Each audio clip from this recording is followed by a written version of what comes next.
100 jaar gelede is Afrikaans amptelik erken as taal, as 'n landstaal. Maar die taal Afrikaans was nog nooit afhanklik gewees van amptelike erkenning nie. Lang voordat dit amptelik erken was in 1925, was dit al in gebruik gewees, het dit al in die harte van mense gelewe. Jare voor die gebruik daarvan het Eugene Marais sy Winternag geskryf, 'n aangrypende gedig in Afrikaans, maar ook ander gedigte, ander werke in Afrikaans was toe al reeds daar gewees. Daar was toe al reeds 'n proses gewees om die Bybel in Afrikaans te vertaal. So, in daardie geskiedenis, dit word hier agter ons bewaar, hier in die Nasionale Afrikaanse Letterkundige Museum. Kom ons gaan kyk 'n bietjie wat daar binne aangaan.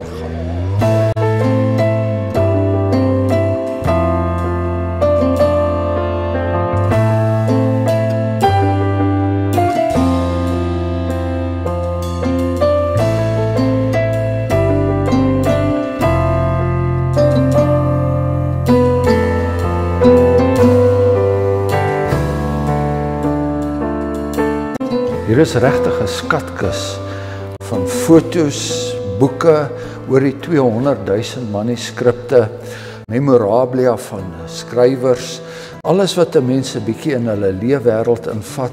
Regtig 'n besonderse plek om te besoek, maar daar is 'n kelderverdieping hierso waarvan ek julle graag meer wil vertel. Een van die groot voordele wat daar is as jy 'n besoek bring aan hierdie museum, is dat daar hier boeke te koop is. Dit is natuurlik nou van skenkings wat hulle van oral oor gekry het, en dubbele eksemplare wat hulle het, en 'n mens kan hierdie boeke regtig goedkoop hier bekom. Het is eintlik 'n versoeking. Hier het ek 'n biografie van Boerneef. Hier is 'n pragtige ou boekie wat Dr. Okilis nog geskryf het, Die Boerevrou, moeder van haar volk. Hier is 'n biografie van president M.T. Steyn deur M.C.E. van Schoor. En hierdie boekie gaan my net R10 kos. Dis regtig die moeite werd. Hier is selfs 'n biografie van die vorige president F.W. de Klerk. Nie dat ek so groot aanhanger is nie, maar vir R15 kan ek hom maar gerus huis toe vat en 'n bietjie daarin blaai.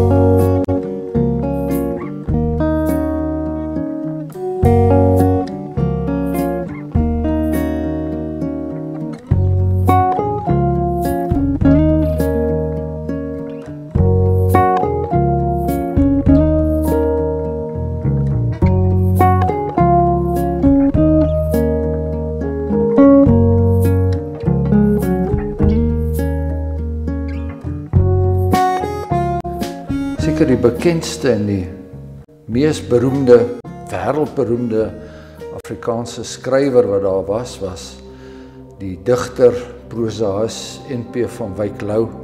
Hier is ook 'n kamer wat aan hom gewy is. En as ons aan N.P. van Wyk Louw dink, dan dink ons aan werklike groot letterkunde. Ons dink aan die Afrikaanse taal en al sy rykdom en soveel woorde, teen hierdie tyd nou al miljoene en miljoene woorde. Maar as ons na sy eie lewe kyk, dan sien ons hier aan die einde van sy lewe, wat langs sy bed gelê het, was die oop Bybel. Die oop Bybel, en dan ook sy laaste woorde, dit was 'n gebed gewees.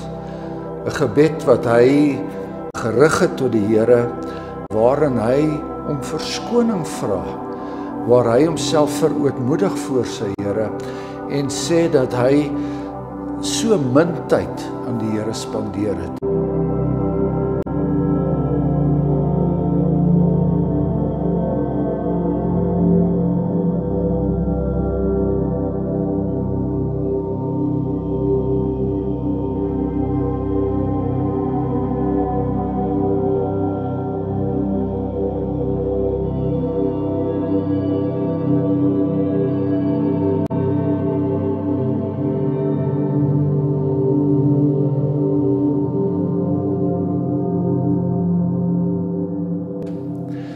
En dit is my werklik aangrypend, dat hierdie man met hierdie reuse intellek, dat hy aan die einde van sy lewe gekom het en dat hy homself bevind het by die woord wat alle ander woorde te bowe gaan, en dit is die woord van die Here. En dat hy homself dan ook verootmoedig voor daardie Here om te sê, hy moes meer tyd in sy lewe aan die Here spandeer het. En dit is vir my eintlik die hoogtepunt aan hierdie besoek aan die Nasionale Afrikaanse Letterkundige Museum met die 100 jaar wat Afrikaans nou 'n amptelike taal is.